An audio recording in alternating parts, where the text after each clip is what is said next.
अब आपको बराह रास्त लाहौर लिए चलते हैं, जहां पर रहनुमा नून लीग और ना सिर्फ जलसा कामयाब हुआ, गुफ्तगू कर रहे हैं। उसके बाद जो पार्लिमानी बोर्ड का सिलसिला है जिसमें उम्मीदवारों की शॉर्ट लिस्टिंग की जा रही है, कैंडिडेट्स को इंटरव्यू किया जा रहा है, वो हर डिवीज़न हर सूबे का वो इजलास जारी है और बड़ी खुश उसलूबी से मामलात आगे चल रहे हैं। तो यही इलेक्शन की हिकमत अमली होती है कि जिसमें आप जलसा करते हैं और उसके बाद कैंडिडेट्स को शॉर्ट लिस्ट करते हैं और फिर मैदान में उतरते हैं। ये जब उम्मीदवार फाइनल होंगे तो इंशाअल्लाह ताला क़यादत जलसों के लिए निकलेगी और भरपूर जलसे करेगी। बड़ा तकाजा आ रहा है, लोग बड़ा गिला कर रहे हैं जी जलसे नहीं शुरू किए। तो वो कैंडिडेट सिलेक्ट होंगे तो उसके बाद जलसा होगा, तो वो अब इंटरव्यूज़ जारी हैं। और मैं यहाँ पर जिक्र करना चाहता हूँ इलेक्शन कमीशन का भी। और देखिए, तमाम सियासी जमातें इलेक्शन कमीशन ऑफ पाकिस्तान पर एतमाद का इजहार कर चुकी हैं। चीफ इलेक्शन कमिश्नर राजा सुल्तान सिकंदर पर एतमाद का इजहार कर चुकी हैं। मगर ये एक नया वतीरा बन गया है कि जिसको जो बात इलेक्शन कमीशन की पसंद नहीं आती, इलेक्शन कमीशन को तनकीद का निशाना बनाया जाता है, इलेक्शन कमीशन पर अदम एतमाद किया जाता है। हमारे भी बड़े गिले होंगे, बहुत सारे फैसले इलेक्शन कमीशन के हमारे भी खिलाफ आए हैं। मैं और मलिक साहब आपके सामने खड़े हैं, हम हल्का बंदियों के फैसलों से इत्तेफाक नहीं करते।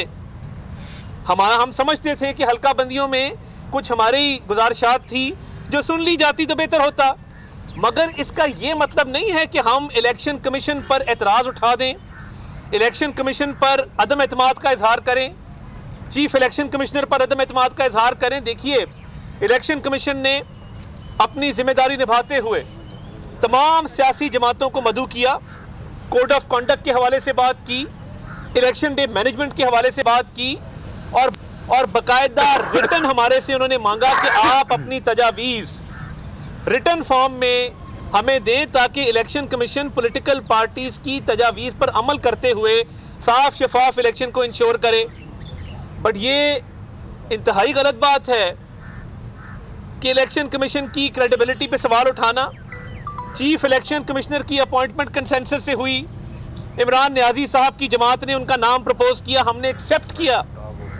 अब जब कंसेंसस से हुई है, तमाम पॉलिटिकल पार्टीज हैं वो सुनते हैं और फैसला जिसके खिलाफ आना होता है वो मेरिट पे होता है, किसी कानून के तहत होता है, किसी ज़ाब्ते के तहत होता है। हल्का बंदियों के मामलात भी किसी कानून ज़ाब्ते के तहत हुए हैं। हमारा इतराज़ अपनी जगह पर, मगर बात यह है कि चीफ इलेक्शन कमिश्नर और इलेक्शन कमीशन का इदारा वो बिल्कुल गैर जानिबदार है। और अगर आपको गलती करेंगे, अब इंट्रा पार्टी इलेक्शन का जो मामला हुआ तो आपने इंट्रा पार्टी इलेक्शन सही तरीके से नहीं करवाए, आपने इंट्रा पार्टी इलेक्शन में कॉन्स्टिट्यूशन अप्रूव नहीं कराया। उसका एक तरीक़ेकार था, रूल्स के मुताबिक, कवायद ज़वाबित के मुताबिक एक तरीक़ेकार था इंट्रा पार्टी इलेक्शन का।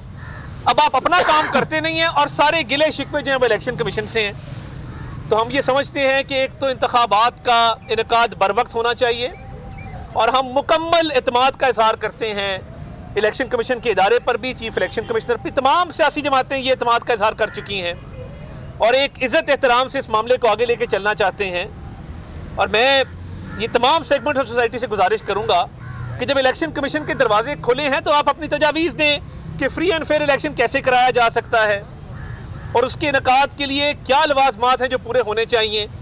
सबको बुला रहे हैं, सबकी सुन रहे हैं, गिले शिकवे सबको होते हैं, हमें भी हैं, मगर क्रेडिबिलिटी और गैर जानिबदारी पे कोई सवाल नहीं है और इत्मीनान का इजहार भी है। और मैं अब आऊँगा उस शख्स की तरफ जो अडयाला जेल में अपने जराइम की वजह से बंद है। वो मौसूफ देसी मुर्गी भी खाते हैं, साइकिल भी चलाते हैं। ये तो इसी तरह है कि किसी छोटे बच्चे को प्ले लैंड में छोड़ दिया जाए। वो तफरी भी हो रही है, वॉक भी हो रही है और दूसरों को कहते थे मुंह पे हाथ फेर के कि मैं एसी उतार लूँगा, मैं दवाई बंद कर दूँगा, मैं खाना बंद कर दूँगा। मेन्यू की लिस्ट आती है, ख़त्म होने को नहीं आती। और जराइम ऐसे घिनौने हैं कि तोशा खाना के केस में कल नैब ने रेफरेंस दायर किया। अरबों रुपए के तहाइफ हैं जो चोरी करके ब्लैक मार्केट में बेचे हुए हैं। और आगे से अगर तनकीद की जाए तो क्या कहते हैं, सब ने तोशा खाना से तहाइफ लिए, सब ने लिए, मगर किसी ने ये नीच हरकत नहीं की कि वो तहाइफ ब्लैक मार्केट में बेच के उससे मुनाफा कमा के उसको खा लिया जाए। लोग तहाइफ लेते हैं, अगर उल्फत मुगल जैसा दोस्त आ जाए उसको दिखाने के लिए कि ये देखें सऊदी अरब के बादशाह ने ये घड़ी दी थी, मेरी तो ये 25-30 हज़ार वाली है, मगर ये दिखाने के लिए कि जी ये मुझे फलां मुल्क के सदर ने तोहफा दिया था। लोग उसको अपने घर में सजा के रखते हैं इज्जत तकरीम के लिए, फ़ख्र के लिए कि हमारा ये मकाम था कि हमें किसी और दोस्त मुल्क के सरबराह ने ये चीज़ तोहफे में दी है। ये नहीं करते कि उसकी कीमत कम लगवाएं। 50 करोड़ की चीज़ है, कीमत 2 करोड़ लगाई, 1 करोड़ रुपया सरकारी खजाने में जमा कराया, 48 करोड़ रुपया खा गए। ये घिनौना कारोबार उसके ज़रिए करवाया जिसको इद्दत मुकम्मल कर लेनी चाहिए थी।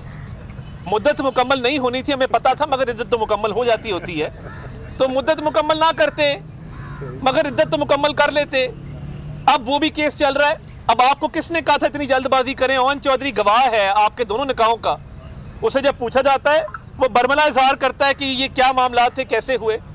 अब वो भी केस रजिस्टर्ड है आपके खिलाफ। फ़र्क सिर्फ इतना है कि हमें पनामा को बहाना बना के कामा में निकाला गया, झूठे केस बनाए गए, अरशद मलिक की वीडियो आई, 3 साल की मेहनत वाली बात आई, प्रेशराइज किया गया, सब कुछ हुआ, निकला कुछ नहीं।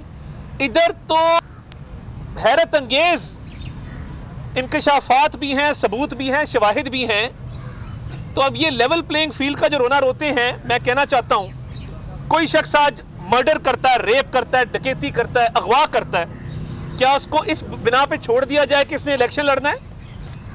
तो ये जराइम सरजद हुए हैं, इसका खमियाजा भी भुगतना पड़ेगा, हिसाब भी देना पड़ेगा। मलिक साहब सब्सक्राइब करें और बेल दबाएं ताकि कोई खबर रह न जाए।